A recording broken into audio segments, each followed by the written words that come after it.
ለሌላ ነብያቶች ያልሰጠው ንጣ ለሷና ለልጇ ለልጅ ልጇ አላህ ተቀበለ።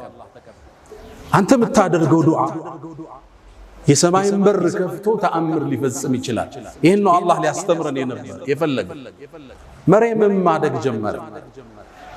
እናቷ ለቤተል መቅዲስ አገልጋይ ነይታታለች። ስለዚህ ወደዛ የምትሄድበት እድሜ ሲደርስ ሴት ነች። መስጂድ ውስጥ ገብታ እንዴት ታገልግል? እዛ ውስጥ እንዴት ነው የምትኖረው? ማን ይንከባከባል? ኃላፊነት የሚወስድ ሰው ያስፈልጋል። መጣችና ዘከሪያ የመጀመሪያ ልጇን ያገባ ባሏ ነው ነቢዩላህ ዘከሪያ። መጣች፣ ጥያቄ ያቀረበች፣ መርየምን ተረከቡኝ አለች። እዛ ውስጥ ገብታ መስጂዱ ኑሮዋ እዛ እንዲሆን እዛው እንድትሰግድ አላህ እንድታመልክ ሰጋጆችን እንድትከድም ነው። ዘከሪያ መውሰድ ሲፈልግ ግን የዒምራንን ቤተሰብ ልቅና የሚያውቁት ቀሳውስቶች ዑለማዎቹ እኛም እድሉ ይገባናል። መርየምን ለመንከባከብ ግጭት ተፈጠረ፣ ውዝግብ ተፈጠረ። ውዝግቡንም ለመዳኘት አንድ ሐሳብ ቀረበ። በቃ ዕጣ እንጣጣ፣ እንጨት እንጣጣ፣ እሱ ይዳኘን ተባለ። ሻሉ እንጨቶች ያዙና የሚፈስ ወንዝ ላይ ወስደው ጣሉት። ከወንዙ ፍሰት በተቃራኒ ሄደለት ሰውዬ እንጨቱ እሱ መርየምን ይንከባከባል ተባለ። እንጨቱም ሲጣል ለዘከሪያ ወጣለት። ልባቸው እንዲረጋጋ እንደገና ሞከረ፣ ለሱ ወጣ። 3 ጊዜ ለዘከሪያ ወጣ። ለዛ ነው አላህ ወከፈለሃ ዘከሪያ፣ እሷን የመንከባከብ ኃላፊነትም ዘከሪያ ወሰዳል። ለነብዩ አለይሂ ሰላቱ ወሰለም የነ መርየምን የነ ዘከሪያን ታሪክ ይተርክላቸውና ذلك ይሄውን የነገርነው እኮ ሚን አንባኢል ገይብ ከሩቅ ሚስጥር ነው የነገርን። አንተ እኮ ከነሱ መሃል አልነበርክም። ዕጣ ሲጣጣሉ አዩሁም የክፍሉ መርየምን እኔ ነው የሚገባኝ እኔ ይያሉ ዕጣ ሲጣጣሉ አንተ መሐመድ እነሱ መሃል አልነበርክም። ወማ ኩንተ ለደይህም ኢዝ يختصمون እነሱ መሃል ውዝግብ ሲፈጠር መች ነበርክና ይላቸዋል። አህመድ አልዲዳት የንጽጽር ኤክስፐርቱ ይሄን አንቀጽ ሙእሚን ሲቀራው እንባውን መቆጣጠር አይችልም ይላል። አላህ ለመልእክተኛው አለይሂ ሰላቱ ወሰለም ከመቶ ዓመታት በፊት የነበረን ክስተት ዘግቦ እየነገራቸው ነው። የነበረውን ፍጭት ውይይት ማን ነው የሚገባው ይሄን ውዝግብ ሁሉ አላህ ለመልእክተኛው በወህይ የገለጠላቸው። መርየም ማደግ ጀመረች። ቤተል መቅዲስ ውስጥ ገባች። ሚንከባከባት ዘከሪያ ነው። ልብስ ይወስድላታል፣ ምግብ ይወስድላታል። እንክብካቤ ላይ ነው። መርየምን አላህ ከልጅነቷ ጀምሮ ከራማ ሰጣት። ከራማ ማለት ለሌሎቹ ብዙ ጊዜ የማይከሰት ክስተት አላህ በእጅህ እንዲፈጸም ሲያረጋው ማለት ተአምር ይታይባት ነው። ታዲያ አንዴ ዘከሪያ ደነገጠ። በገባ ቁጥር ምግብ ያገኛል። እንዴ ነው አይደል? እንዴ እሷን የመንከባከብ ኃላፊነት ወስደው ምግብ ማን አመጣላት? ያልፈዋል። ኩለማ ደኸለ ነው የሚለው ዘከሪያ ወደሷ በገባ ቁጥር ሁሌም ምግብ ያገኛል። ወጀደ ዐንደሃ ሪዝቃ ምግብ ያገኛል። አንዴ ጨነቀው፣ እንዲጠይቅም ያስገድደው አንድ ምክንያት አገኘ። የክረምቱን ምግብ አላህ በበጋ ይሰጣታል። በበጋ ማይገኘውን በክረምት ይሰጣታል። ዘከሪያ ተገረመ። ያ መርየም አንቺ መርየም ሆይ አና ለኪ ሃዛ ይሄ ነገር ከየት ነው የመጣው አለ። ያመጣልሽ ሰው አለ? እንዴት የክረምቱን በበጋ አገኘሽ? አንድ መልስ መለሰች። ቃለት ሁወ ምን ዐንድላህ ይሄ የምታየው ሲሳይ ከአላህ ዘንድ ነው። እንዴ አለ ዘከሪያ ኢነላህ የርዝቁ መን የሻ ቢገይሪ ሒሳብ አለች። አላህ እኮ ለፈለገው ባሪያ ያለ ምክንያት ያለ ሒሳብ ይሰጣል አለች። ከባድ ንግግር፣ ነብይ ነው እሱ። እንዲህ አይነት የቂን ከታናሿ ልጅ አየ። ሁናሊከ አላህ ነቢዩላህ ዘከሪያ ልጅ አልወለደም ነበር። እድሜው 120 ዓመት ደርሷል። ሚስቱ 98 ዓመቷ ነው። ወካነት امرأتي عاقرا ማነች በዚህ ላይ እንዴት ታዲያ አላህ ያለ ገደብ እንዲሚሰጥ የበጋውን በክረምት ከሆነ እኔ ባረጅም ሚስቴ መሃን ብትሆንም ልጅ አይሰጠኝም እንዴ? ቻይ ነው አላህ አለ። የመርየምን ክስተት ሲያይ ወንድኔው ተነሳ። ሁናሊከ አላህ እዛ ቦታ ላይ በአረበኛ ቋንቋ ሁና ስንል እዚህ ማለት ሁናከ ስንል ትንሽ ፈቀቅ ሲል ሁናሊከ ስትል በጣም ሲርቅ ነው። አላህ እዚህ ቦታ ላይ ከመሬት ወጥቶ ነው ዱዓ ያደረገው። ለምን እዛ ቦታ አለ አላህ? ነቢዩላህ ዘከርያ ይላሉ ሙፈሲሮች ልጅ አልወልድም የሚለው ተስፋው ጥግ ላይ ደርሷል፣ አርጅቷል፣ ሚስቱ መሃል ነች። እዛ የመነመነ ተስፋ ዳርቻ ላይ ሆኖ ዱዓ ወደ ሰማይ አነሳ። ረቢ ሀብሊ ሚን ለዱንከ ዙርየተን ጠይባ ኢነከ አንተ ሰሚዑ ዱዓ። አላህ ወይ ልጅ ስጠኝ፣ ዱዓን ተቀባይ ነህ አንተ። በእርግጥም አላህ የሕያ የተባለ ልጅ ሰጠ። መርየም ማደግ ጀመረች። ዒባዳዋ የበዛ ነበር፣ ሶላቷ የበዛ ነው፣ ዚክሯ የበዛ ነው። ሌት ተቀን ዒባዳ ላይ ነች። አላህ ለትልቅ ዓላማ እያዘጋጃት ተአምር ምድር ላይ በሷ ሊከስት ነው አለ። መላእክት ላከ አንዴ እየሰገደች እያለ መላእክት ጠሯት። አንቺ መርየም አሏት። ማን ነው የሚጠራኝ? መላእክቶች ነበሩ። ኢነላህ አስጠፋኪ፣ አላህ መርጦሻል አንቺ ወጠኻረኪ አጽድቶሻል፣ ወስጠፋኪ ዓላ ኒሳኢል ዓለሚን በዘመንሽ ካሉ ሴቶች ሁሉ አንቺን አላህ መርጧል አላት። ያ መርየም አንቺ መርየም እቁኑቲ ሊረቢኪ ወስጁዲ ወርከዒ መዓ ራኪዒን ከሰጋጆች ጋር ኢባዳሽን ጠንክሪ፣ ለትልቅ ዓላማ ታጭተሻል አሏት መላእክቱ። መርየም አደገች፣ እድሜዋ እየገፋ ሄደ። 17 ዓመት እንደሆናት በአንድ በተባረከ ቀን ወደ ምስራቃዊ ቦታ ከቤተል መቅዲስ ለቃ ሄደች። እዛ ቦታ ስትሄድ ከሰማይ ሰማያት ሌላ መልእክት ተላከ። መላእክቱ ጅብሪል ሐዋውን እየቀዘፈ ፊት ለፊቷ ተከሰተ። ክስተቱን ቁርአን በሚያምር መልኩ ተርኮታል።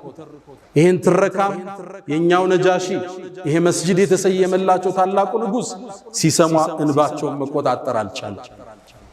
አላህ እንዲህ ይላል፣ ወዝኩር ፊል ኪታብ መጽሐፍ ውስጥ አውሳ መርየምን አውሳ ኢዝ እንተበዘት ሚን አህሊሃ መካነን ሸርቅያ ከቤተሰቧ በምስራቃዊ በኩል ተገንጥላ በሄደች ጊዜ ፈተኸዘት ሚን ዱንህም ሒጃባ ራሷን ጋርዳ ወደ ዒባዳ ወደ ተፈኩር ቁጭ አለች መርየም። ፈአርሰልና ኢለይሃ ሩሐና እኛም ጅብሪልን ላክነው አለ።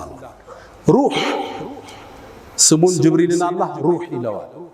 የሰው ልጆች ሩህ ህይወት የሚገዛበትን ነገር ይዞ ስለሚመጣ ወሕይን ስለሚያወርድ ማለት ፈአርሰልና ኢለይሃ ሩሐና ጅብሪልንም ላክነው። ፈተመሰለ ለሃ በሸረን ሰውያ የተሟላ ሰው ሚያምር ቆንጆ ወጣት ሆኖ ፊቷ ተሰየመ። ጋርዳ ተቀምጣለች። በየት ገባች? ደነገጠች። እኒ አዑዙ ቢረሕማን ሚንክ እኔ በአረሕማን ካንተ እጠበቃለሁ በአላህ ኢንኩንተ ተቂያ አላህ የምትፈራ ከሆነ ራቀኝ አለች። ጅብሪል መለሰ ቃል እነማ አነ ረሱሉ ረቢኪ እኔ ጌታሽ መልእክተኛ ነኝ። ሊአሀበ ለኪ ጉላመን ዘኪያ ምርጥን ጽዱን ልጅ ልሰጥሽ ነው የመጣው አለ። በሌላ አነባበብ ሊአሀበ ለኪ ሚለው ሊያሀበ ለኪ ጌታሽ ሊሰጥሽ በሚልም ተነበረ። ሁለቱም ተመጋጋቢ ናቸው። ጅብሪል እንደ ሰበብ ስላደረሰ ልሰጥሽ አለ። እሷም እንደ ብስራት አልቆጠረችው። እንዴት ሊከሰት ይችላል? እኔ ትዳር ይዤ ከባሌ አረገዝኩ አይባል፣ አሊያም እማምስ ጋለሞታ አይደለሁም በዝሙት ምሰራ ልጅ እንዴት ሊኖረኝ ይችላል አለች። ጅብሪል ቃል ብሎ አላት ከዛሊክ ነገሩ እንዳልሽው ቃለ ረቡኪ አላህ ግን ይልሻል هو علي هين ይሄን ተአምር መከሰት ለኔ ቀላል ነው ብሎሻል። ወሊነجعله آية للناس አላህም ለሰው ልጆች ምትወልጂውን ልጅ የተአምራት መገለጫ ሊያደርገው ወረሕመተን ሚና ከአላህም ዘንድ እዝነት ሊሆን እሱን ለተከተሉት ወካነ አምረን መቅድያ መርየም ይሄ ጉዳይ ከላይ ውሳኔ አልፎበታል አላት ጅብሪል። ከዛም ነቢዩ ዓለይሂ ሰላቱ ወሰላም ይላሉ ጅብሪል ወደ ማዕፀኗ እፍ አለባት። መርየም ወዲያውኑ አረገዘች። ስታረግዝ እቺ ብዙ ሴት ነች፣ በዒባዷ የምትታወቅ ነች። እርግዝናዋን እንዴት ትግፋው? እንደምንም ደብቃ በአምልኮ አሳለፈችው። ዘከርያ ተንከባካቢዋ ነው። ሲያያት ያረገዘች መሰለች። ከዛም ጠጋላት፣ አንቺ መርየም አላት፣ አንድ ዘር ያለ ሌላ ዘር ይበቅላል እንዴ አላት። እየጠየቃት መጀመሪያ ዘር የፈጠረው ያለ ዘር አይደል አለች። መልሷ ከበደው፣ አስከተለላት። አንቺ መርየም ወይ አንድ ሰው ያለ አባት ልጅ ሊኖረው ይችላል እንዴ አላት። አዎን አባታችን አደም ያለ አባትም ያለ እናት አይደል የተወለደ አለች። መልሷ ከበደው፣ ፊት ለፊት መጣላት። መርየም ሆይ አርግዘሻል እንዴ? ሚስጥሩን ነገረችው። ዘከርያ ሆይ መላእክት መጥቶ አብስረውኝ፣ ከሰማይ መልአክ መጥቶ እንዲህ ተከስቷል ብላ ነገረች። ዘከርያ ይህን ክስተት ያቅ ነው። ምጧ እየጨመረ ሄደ። ማንተኗ እርግዝናዋ በትክክለኛው የሙፈሲሮቹ ንግግር 9 ወር ቆይታለች። የመጨረሻ የመውለጃ ጊዜዋ ሲደርስ ተገንጥላ ከቤተሰቦቿ ራቀች። አዋሉኝ እንዳትል ከማን አረግስኩ ልትል ታገሺ ብሏታል አላህ። ተአምር ሊከሰት ነው ብሏታል። ብቻዋን ርቃ ሄደች። መካንን ቀስያ ነው ብለዋል። ከዛም የደረቀ የቴምር ዛፍ አለ፣ እሱን ተደገፈች። ምጡ መጣባት። ልብ በሉ የ17 ዓመት ወጣት፣ በዚህ ላይ ድንግል ነች። አዋላጅ በዙሪያዋ የለም። ምጡን ብቻዋን እያማጠችው። ምጥ ከባድ ነው ድንግል ለሆነች ሴት። ታዲያ መርየም ልትወሳ ይገባት? ምጡ ውስጥ ስትገባ ልጁ እየተወለደ ነው። አመማት። ከዛ ደግሞ ልጁን ወልዳ ይዛው ልትሄድ ነው። የታመጣሽ ሊባል ነው። አባቱ ማን ነው ሊባል ነው። ጭንቅላቷ ፈረሰ። ፈቃለት ያ ለይተኒ ሚቱ ቀብለ ሃዛ፣ ከዚህ በፊት ሙቼ በነበር ምን አለ። ወኩንቱ ነስየን መንስያ፣ ተረስቼስ በነበር አለ። ወዲያው ዒሳን አላህ አወጣው፣ ልጇን ኢየሱስ ተወለደ። ፈናዳሃ ሚን ተሕቲሃ፣ መላኢካን የተጣራት አሊያም ልጇ ነው ይባላል። ልጇ የሚለው ቀውል አሳሕ ነው። ምነው ለሚቀጥለው ተአምር መንደርደሪያ ስለው። ፈናዳሃ ሚን ተሕቲሃ፣ አላህ ዒሳን አናገረው ከሆዷ እንደወጥ። አትዘኝ፣ ብይ፣ ጠጪ፣ ውሃም እዚህ አለ፣ ዛፉንም መታ አርጊው፣ ቴምሩንም በያለ። ተረጋጋች። እሱም በላች፣ ውሃውን ጠጣች፣ ኃይሏ ተመለሰ። ይሄን ሕፃን ልጅ አዝላው መርየም ወደ በኒ እስራኤሎቹ መጣች። ድሮም ክፍተት የሚፈልጉላት ብዙ ሰዎች ነበሩ። በዒባዳዋ መሻይኾቹን ሁሉ በልጣ ጥርስ የነከሱባት ብዙ ናቸው። የሁዶቹ አይወዷትም ነበር። ልክ ይዛው ስትመጣ ዛሬ ጾም ያለው በያትናገሪ ተብላለች። ወደ በኒ እስራኤል ይዛው መጣች። ፈአተት ቢሂ ቀውመሃ ተሕሚሉ፣ ተሸክማው ይዛው መጣች። ህዝብ ተሰበሰበ። ያ መርየሙ ምንድነው ይሄ ጉዳይ? ለቀድ ጅእቲ ሸይአን ፈሪያ፣ ከባድ ነገር ይዘሽ የመጣሽው። የአኽተ ሃሩን፣ በነሱ አገር ሃሩን የሚባል ሰውዬ ነው። በዒባዳው የታወቀ ነው ከወንዶቹ። ስለዚህ እሷንም እንደ ሃሩን በዒባዳዋ ጠንካራ ነች ነበር የምትባለው። አንቺ የሃሩን ጓደኛ መሳይ ሆይ ምንድነው ያመጣሽብሽ? አባትሽ መጥፎ ሰው አልነበር፣ እናትሽ ዝሙት ሰሪ አልነበረች። ይሄ ልጅ የት መጣ? መቼ ነው ያገባሽው? ከየት ወለድሽ? ፈአሻረት ኢለይ፣ ጾም ያለው በይ ተብላለች። ወደ ነቢዩላህ ዒሳም አመላከተች። ሕፃን ነው ገና የተወለደ ጫቅላ ነው። ከዛ ተገረሙ። ከይፈ ኑከሊሙ መን ካነ ፊል መህዲ ሰብያ፣ እንዴት የታዘለ ሕፃን እናወራለን? አትቀልጅብን፣ ምንድነው ሚስጥሩ አለ። አላህ ነቢዩላህ ዒሳን እጇ ላይ ያለ አናገር። ቃለ ኢኒ ዓብዱላህ፣ እኔ አላህ ባሪያ፣ አታኒየል ኪታብ፣ ለወደፊት መጽሐፍን ይሰጠኛል። ወጀዓለኒ ነቢያ፣ ነቢይም አድርጎኝ። ወአውሳኒ ብሰላቲ ወዘካቲ ማ ዱምቱ ሐየን ወበረን ቢዋሊደቲ፣ መርየምንም